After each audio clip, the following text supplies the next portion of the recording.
你这一生遇到过最大的风是多大？14级、12级、10级。这条视频你一定要看好，我们将体验一次真实的灾难，当然是人工的，在保障安全的情况下，包括模拟14级飓风，包括狂风暴雨，包括洪水。我们模拟你在城市或者野外真实遇到这种情况，会是一个什么样的感受，或者说你该如何应对？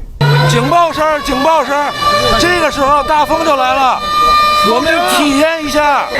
现在4级风左右啊。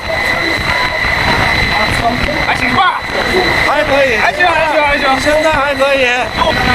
目前为止还没有到6级，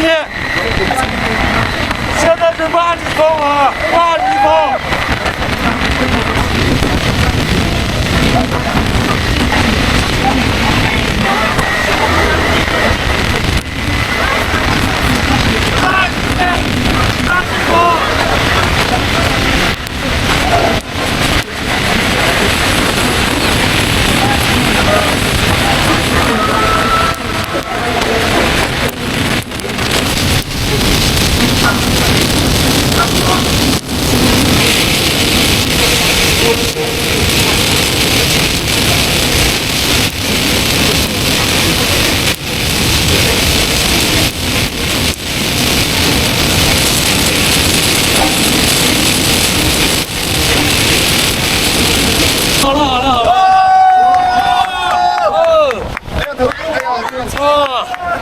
耳朵都听不到了，从8级、10级、12级到14级，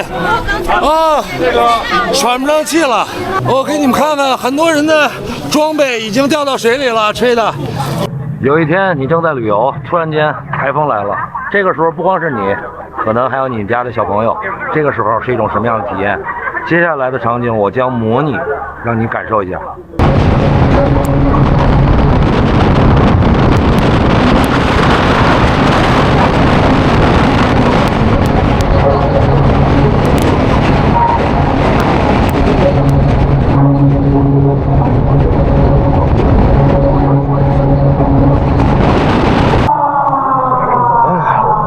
大家记住啊，保命原则。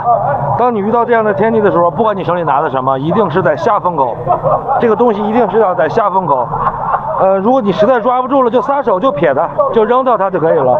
这个时候没有什么比我们的命更重要，所以一定要在下风口。如果你放在上风口，这些东西可能会打到我们。所以你学会了吗？如果遇到这样的飓风该怎么处理？接下来我们要进行第2个项目。